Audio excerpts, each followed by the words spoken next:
Welcome to This Explainer. Today, we're unpacking a story that's just absolutely steeped in chilling folklore. We're heading deep into the misty valleys of Madhya Pradesh to a seemingly picturesque place called Birampur. But as you're going to see, this village is hiding a terrifying 400-year-old secret. A secret that has literally paralyzed the bravest locals for centuries. Let's start by looking at the very thing that keeps these villagers awake at night. Bam, bam, bash. Bam, bam, bash. Just let that sink in for a second. Imagine that low, guttural, rhythmic chant echoing through a pitch-black, fog-covered forest. It's the dead of night, you're completely alone, and that sound is getting closer. This isn't some spooky campfire tale for the folks in Birampur. It's a deadly reality that hunts specifically on Saturday nights. It's the ultimate warning that the cursed forest have awakened, and something ancient is roaming the dirt paths of the village. Okay, let's dive into this. Part 1. Birampur's terrifying curse. To really understand this curse, we've got to look back at a tragic night 400 years ago involving a young boy named Madan. His father warned him about the absolute worst threat in Birampur, the Nishir Mullo. Now, these aren't ghosts. They're described as 4 terrifying physical men carrying a massive coffin on their shoulders. And the rule of the Nishir Mullo is strict and completely lethal. If you hear their chanting footsteps, you hide. Immediately. You hold your breath, and whatever you do, you never, ever look at them. Because if you do, well, you don't survive. But Madan, he brushed off the warnings. He actually thought the village was just stuck in the Dark Ages, so he takes a shortcut through the forest. And then he hears the heavy footsteps, the chant. Panic sets in. He bolts into the bushes and hides. So far, so good, right? He did exactly what he was supposed to do, until he couldn't resist the urge to look. He peeks through the leaves, spots the 4 men, and absolutely seals his fate. When his father finally found him later near a massive banyan tree, Madan was frozen in pure terror, as if the very life had just been frightened completely out of him by whatever he saw. Part 2. Meghna's Mysterious Dream.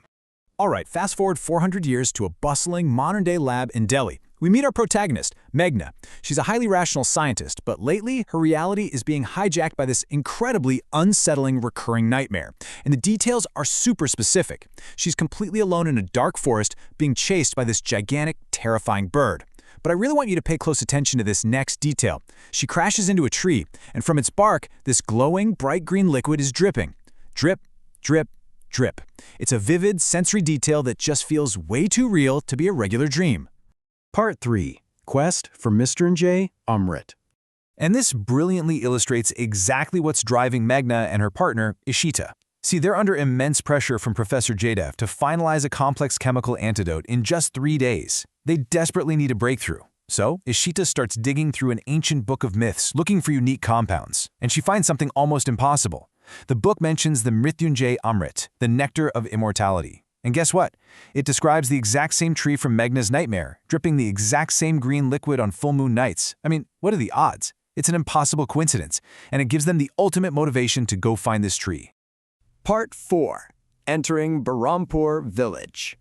So driven by this crazy discovery, the girls take a 5-hour bus ride. But literally the moment they step through the massive stone gates of Birampur, their mundane world totally collides with the cursed land. The village reacts instantly. The bright afternoon sun is violently swallowed by dark clouds. A fierce, unnatural windstorm rips through the square.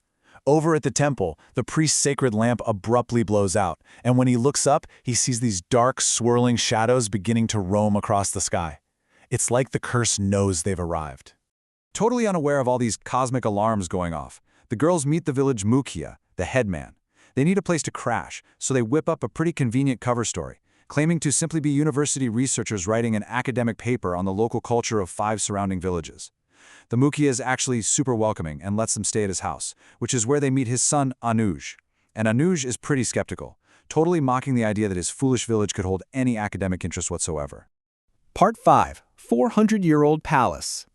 Now, Anuj ends up casually revealing that Birampur is home to the ruined 400-year-old palace of Raja Surajpan. Hoping to find clues about that Mrityunjay Amrit, Meghna and Ishita convince him to secretly guide them there. So at exactly midnight, they sneak out into the pitch-black streets, but the weather is just fighting them every step of the way. They're battling these heavy, unnatural winds just to walk down the alleys, and when they finally get to the massive silhouette of the palace, the main doors are totally jammed shut by centuries of decay. They actually have to hoist themselves up and climb through a broken elevated window just to get inside the ruins. The second their feet hit those dusty stone floors, the air goes dead silent. Meghna stops right in her tracks. She looks down the dark corridors at the ancient architecture, and this chilling realization hits her.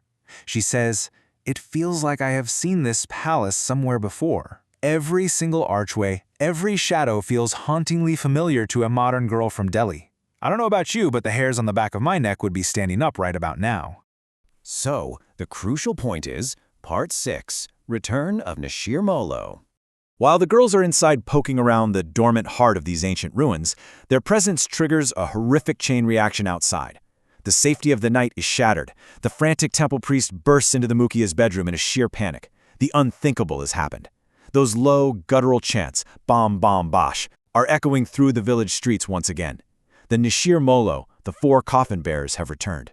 Instantly, every single villager is wide awake, huddled in pure terror behind locked doors, just listening to this nightmare march right past them. At the exact same time, out on the dark boundary of the forest, 2 local gamblers, Sampat and Kapta, are caught out in the open. They totally ignored the time and the storm. Suddenly, the wind completely dies down, and out of the thick fog, 4 sets of glowing blood-red eyes start approaching them. The men are completely paralyzed. The coffin bearers stop right in front of them. Let's cut rapidly back to Meghna, Ishita, and Anuj inside the palace. They have absolutely no idea about the chaos unfolding in the village. But then, the silence of the ruins is abruptly broken. Boom, boom, the unmistakable sound of heavy military-style boots echoing down the empty stone corridors. And then, right in front of them, a heavy wooden door that has been locked for 400 years slowly creaks open.